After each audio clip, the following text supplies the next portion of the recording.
welcome Flip Aguilera.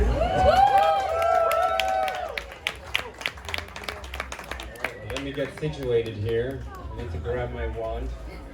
It might work for me, it might not. We're gonna find out. This is Hercules. This is my wizarding animal. This is Hercules. I'm gonna give Hercules to his mother during the presentation.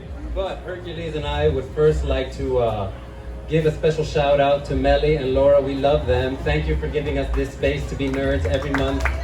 You are one of my favorite people as well. So, all right, Hercules is gonna go over there. Thank you. And let's see if I can get all this stuff to work in conjunction. It worked in my mind, so let's see. So I need to press this forward button, right? Along with my wand. And boom! So as Melly said, I am Flip Awesome Aguilera. Literally, awesome is my middle name. It's on my license. And today I want to talk to you guys about why stress even exists and how to use magic to come over it. So by show of hands, how many of you just this week got stressed out by somebody in traffic? Yeah. How many of you guys have a job where you don't feel like they pay attention to you or they mistreat you or anything like that? Raise your hand, it's okay. How many of you, let's see, what's the third one? How many of you have relationships where you feel like you want to do that to those people? Right, so it seems like stress is a pretty ubiquitous thing. We're all pretty much feeling it and going through it. So today, we're going to talk about the magical ways that we can overcome it. So what is stress and why did we even evolve with it? And for that, I want to take us back to our Muggle beginnings. And for anybody who doesn't know what a Muggle is, Muggle are non-magical folk, but I have a theory on that. I think all of us have a little bit of magic in us, so I don't know if there's such thing as a true non-magical person. So why did we evolve with stress? So, back in the day, the only reason anybody was going to run 26 miles like we do today is if you were running after food or if you were trying not to become food.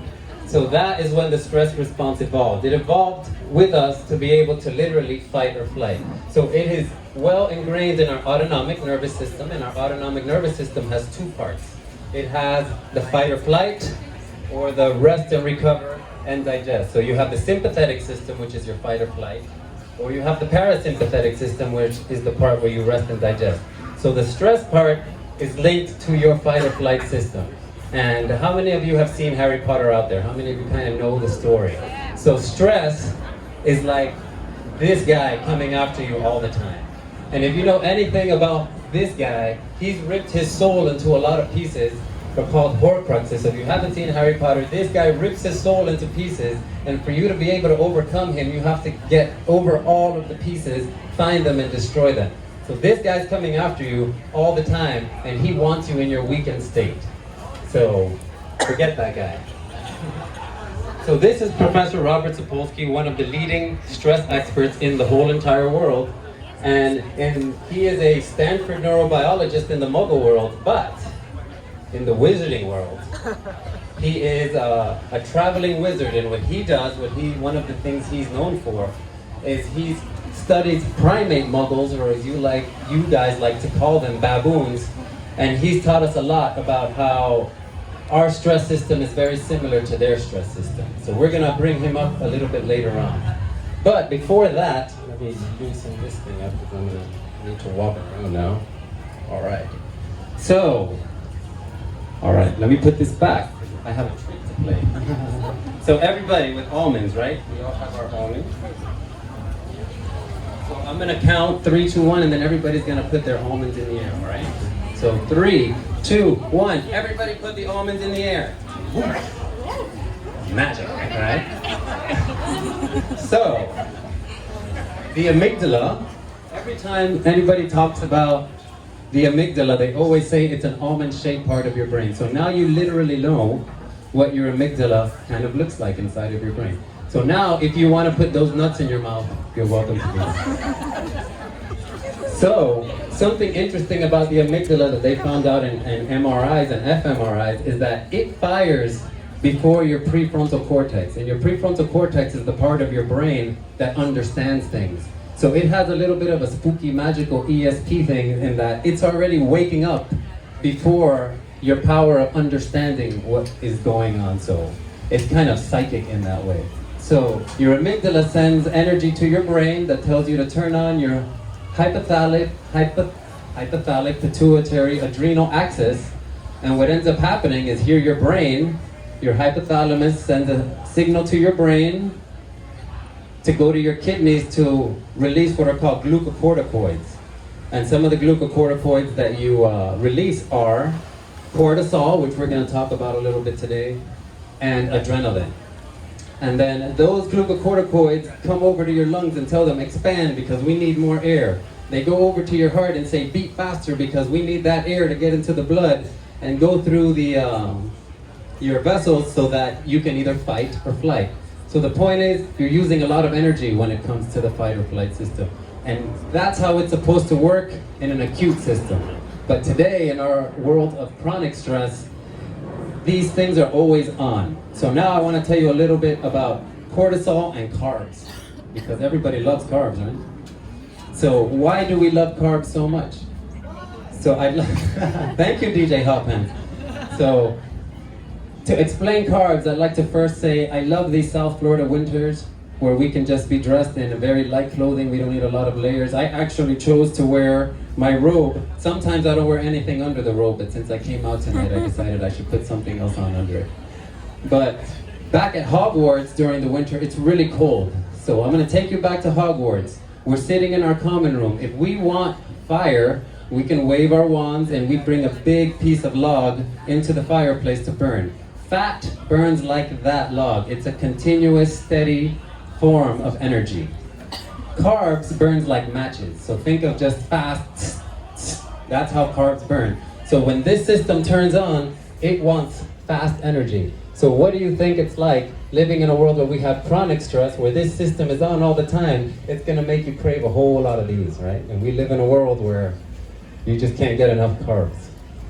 So those are the things that get upregulated or turned on. So what is getting turned off?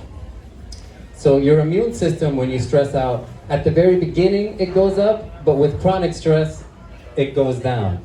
And what we're finding is that your digestive system also turns off. And what makes that interesting is that just within the past 10 years, we've learned that the immune system is inside of your digestive system, or inside of your gut. So whenever you say, I feel this feeling in my gut, isn't it amazing how we've come up with the language to describe what's going on inside of us already, naturally? So this goes down, liver stops processing things, and then the next thing that goes down is your reproductive system. And last March, there was some research released where it said that approximately 30% of men under 30 are already suffering from erectile dysfunction.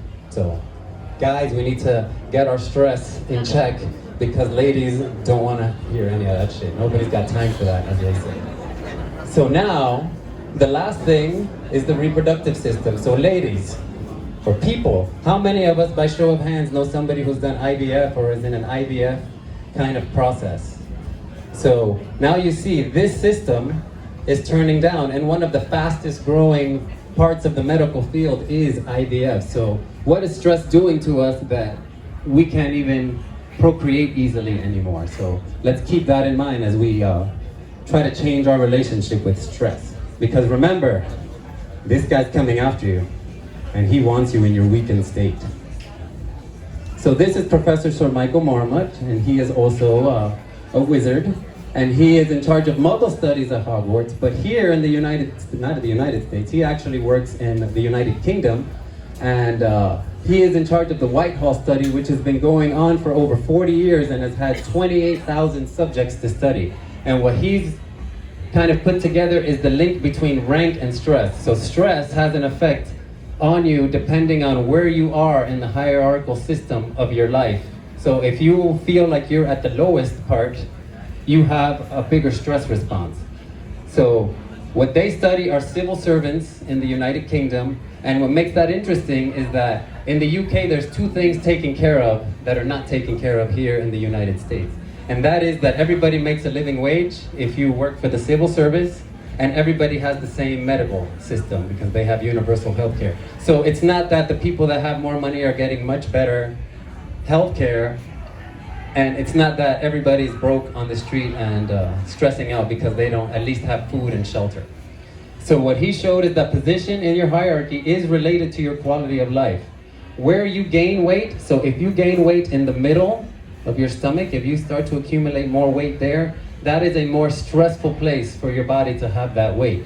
And what's interesting is that it's the same in monkeys. The lower they are in the hierarchy, Sapolsky found this out, that the lower you are in the hierarchy, the more that they store stress in their midsection. So stress seems to be a very critical factor in our obesity epidemic. So this is Dr. Carol Shively, who is also a wizard. You're getting the theme here with the wizardry, huh? Everybody's a wizard. So she's a professor at Ilvermorny School of Witchcraft and Wizardry right here in the United States. And in her muggle world, she works at Wake Forest. And what she's shown is that dopamine is higher the higher you are in the hierarchy for both males and females. And that it's less if you are lower, or as they call a subordinate. So we're gonna put this out here. So these are arteries of primate muggles, or monkeys as we like to call them. How many of you think that the one on the left is a subordinate and the one on the right is a more dominant? By show of hands, how many of you agree with that? All right, come on, you guys are nerdy, you should know these things. So yes, the subordinate one and the dominant one. So here you see that there's more atherosclerosis in their veins. And what makes this interesting, because it's monkeys, is not only do they all have the same health care because they don't have any, but they all eat the same things. So it's not that they're eating something that's different than anybody else. So that puts a lot of interesting thoughts into nutrition sciences. So Robert Sapolsky then took his rats and he started to take pictures of their brains. And here on the right, you see a rat that does not have as much stress has way more connections, where a rat that is stressed has less connections. And those amygdalas that you guys ate, when you are in this state of being stressed all the time, just like your muscles, it seems to grow, it gets bigger. It takes up more space in your brain. But what it takes space away from is your hippocampus. And your hippocampus is the part of your brain that's in charge of learning and memory. And right here you see that I have Alzheimer's. Alzheimer's was discovered, about 100 years ago, and it's come like a freight train through the medical system. And it's unfortunate to say what I'm going to say next, but women get Alzheimer's 3 to 4 times more than men. So women, start taking care of yourselves, because you guys are our mothers, or our sisters, our aunts, our nieces, and we want the best for you. So another part that is interesting to me, because I don't want this to happen to my brain, and I have what is called an ApoE4 gene. And the ApoE4 gene, if you have one copy, makes you 20 to 30% more susceptible to getting Alzheimer's. Not that you're gonna get it, but you have a 20 to 30% higher chance of getting it. And I have it, so I'm already living my life in a way to try to keep that gene from turning on. Also, my grandmother, who is in her 90s, is suffering from Alzheimer's right now, and it's painful to see that. It's painful to watch somebody actually lose who they are and not know who you are after a lifetime of making memories with them. But that's what this guy wants, and we can't let him win. Now, what I want to point out here is that Voldemort probably needs more time at Nerd Night, because the way he spelled embarrassing is frankly just embarrassing. So let's get this guy out of here. So now I want to tell you about the Dutch Hunger Winter. So the Dutch Hunger Winter, I want you to take your imaginations and let's go back to 1940s Europe, where the Nazis were trying to take over everything, and they come to the Netherlands gives them a fight, they lose, the Nazis take them over. So what Hitler did to punish them is he stopped sending all trains to the Netherlands. So what ended up happening is now we have a whole cohort of people that we can study, and we see what stress did to the actual genetics of people. So if you were a woman living during that time and you were in your 3rd trimester of pregnancy, 3rd trimester, not 1st or 2nd so much, but 3rd trimester, those babies that came out had lifelong negative effects that were obviously outside of their control. And part of what they had was they had increased risk of cardiovascular disease. They were more sensitive to stress in that their amygdalas were born. They were born bigger. So it was already a hyper-sized amygdala. They had increased percentage of bipolar and schizophrenic. And also another thing is that when they would eat, a lot of them ended up being obese because they would just hold on to food because they never knew when they were going to get it again. So they just had poor overall health quality for their whole lives. There's still a few of them out there and they're still studying them. So what that shows is how stress can actually encode itself into your genes. What's up, buddy? How stress can encode itself into your genes and do things that are completely outside of your control. So now, we've gone over all the things that stress does. And I don't know if you can read this meme because it's kind of smaller, but it says, if you are what you eat, then Voldemort is a unicorn because he likes to drink unicorn blood so that he can stay alive forever. And we don't like people who hurt unicorns. How many of us love unicorns? All right, so let's get rid of that guy. So what's the first thing we can do to overcome our stress? Boom, sleep, breathe, for sure. I should have put that first. So sleep. So remember I was talking about cortisol earlier. When you have, let's say magically last night we all had 8 hours of sleep. We didn't need an alarm clock to wake us up. Part of what wakes us up after a good night of sleep is that our body releases cortisol. Now, what do you think your sleep is like if after the traffic, after the job you don't like, after the relationships that stress you out, when the thing that tells you to wake up is high, what do you think your sleep is going to be like? Very shitty. Yeah.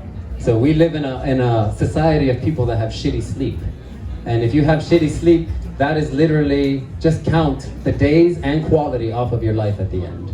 So I tell my clients all the time, sleep is the lowest hanging fruit you can pick to optimize your life.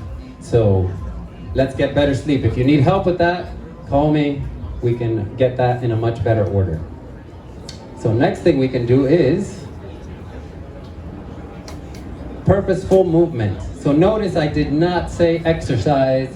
You don't have to go to the gym. You don't have to do anything like that. You just need to move in a way that makes you happy. If you do that, that goes a long way towards what you can do to overcome stress. Now you see here that I'm on a mountain bike. So I would like to thank my friend Jimmy here because Jimmy is the person who got me into mountain biking and I love mountain biking. But even more so than that, I love the relationship I have with Jimmy because of mountain biking. So that's even better. Aww, Jimmy. And the reason that I love to bike is that it's the closest thing I have to feeling like I'm on my broom going over the Hogwarts field and looking at over all that fun stuff. So move with purpose. Next thing you can do is nutrition. What you eat matters. If you eat something and say it gives you heartburn, that's a stressful thing. Your body is undergoing a stressful situation. So why do you want to eat things that are going to cause you to stress out more if you want to overcome stress and have a better quality of life? So these are all things that we help people with at Sweat Nation. So again, if you need help with any of these things, just call.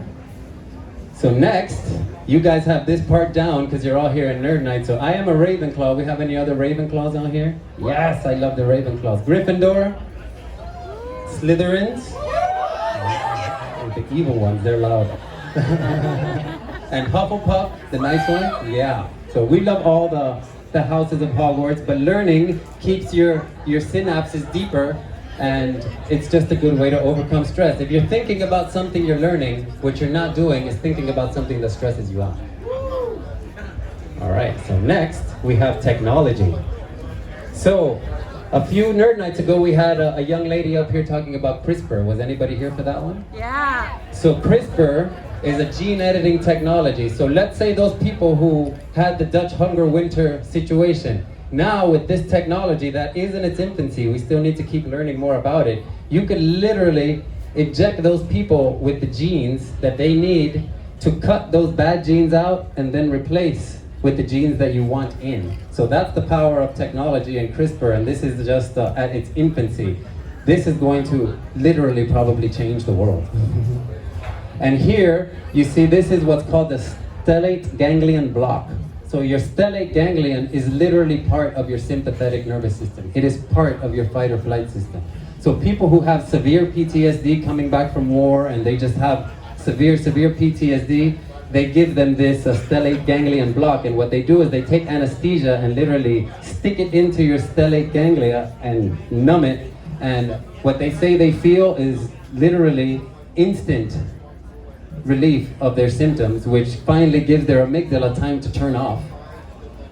And they say it lasts between 6 months to a year, so not stressing out for 6 months to a year sounds like a pretty good thing. And then of course there's the technology that nature had for us all along, and things like mushrooms, and I don't know if you've heard of MAPS. MAPS is an organization that's studying mushrooms, and you know, they're showing tremendous things that can be done to overcome stress with things like mushrooms. And then of course the last thing we can do to overcome stress is have social support, have friends, have people that make you smile, that make you happy, because we need to share with each other in this life. We need to be a little more open, a little more vulnerable to each other, and let each other be human, because that's what we are. So, oh shit, it's Voldemort. What are you doing here? I've come to kill you. It's not happening today. I'm sorry, Voldemort. First of all, you need to learn how to spell embarrassing. First of all. And now, I slept good last night. I exercised today. I ate well. I'm here learning.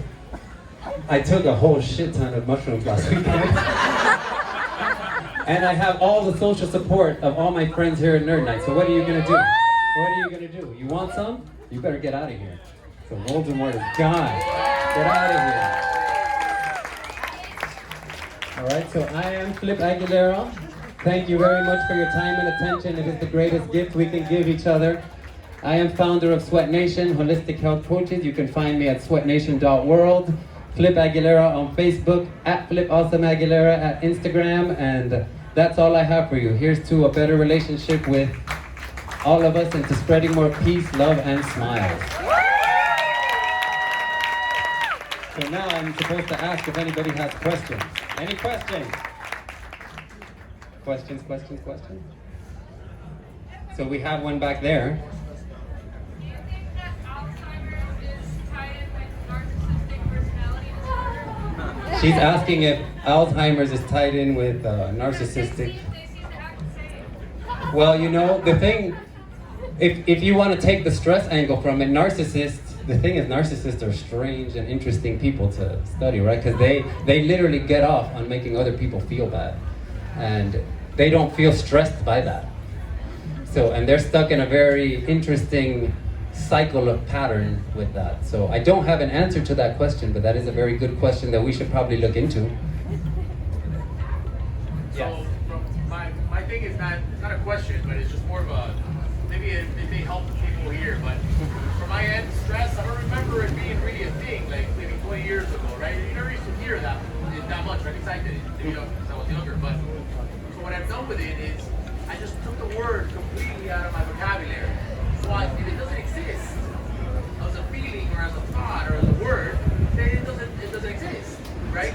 So that's what I've done personally from my end. Okay, so if anybody wants to take that angle, by all means, don't give it the power over your mind. The word is gone. Yeah. So I don't have the feeling. Yeah. That's how my coping. All right, thank you for sharing. You said sleep was the low-hanging, the easiest thing to change. And you said that after stressful days, we're not going to get good sleep. What do you recommend as the best thing to unwind prior to going to sleep that we might all have access to? So he's asking how you can optimize your sleep, basically. So one of the things you can do is, again, have friends that you can actually unload some of your day onto that'll help you carry the load. Therapy. For all our therapists in the group. So another thing you can do that's very popular these days are things like CBD. At nighttime, you probably want to not have really bright lights. You want to kind of go with the circadian rhythms of the day. So as the sun goes down, you kind of want the lighting to go down. Don't have a screen in front of your face right before you go to sleep. So just those simple little common sense things. Take some melatonin is something you can do. GABA. So melatonin, GABA, and CBD about an hour before you go to sleep, and that'll help you definitely sleep deeper. And zinc and magnesium too. So Melly had a question. Is there a way that people have found, like a metric they can use to measure stress for like cortisol levels in the body? Well, there is. It's just not really available to the average person yet. You can test your cortisol levels, your resting cortisol levels. We do need. I hope that in the future we will have, you know, maybe like, you know how you have the ketone sticks that you can be on. I hope that we come up with something where people can measure their cortisol. Even though your sleep will tell you if you're not sleeping good, it's high. Yes. What would you recommend for battling the stress of extreme existential dread? Stop being Voldemort. One more.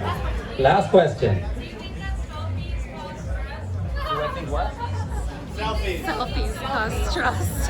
I'm very interested in because I have a 19-year-old and a 17-year-old, and my 17-year-old daughter definitely knows how to take selfies. So I'm very interested in how their brains are developing, because they're the last generation of humans that don't have that technology ready and willing at their hands. Or we're the last generation, any of us that are like 40-ish, you know, we're the last ones that know what it's like to even not have that. So I don't know. Is it quick? Quick. Quick. One last You didn't mention meditation. Yes, and that's why I should have put breathing and meditation on one of those top things. So definitely, that's like exercise for your brain. So breathing and meditation. So thank you very much, everybody.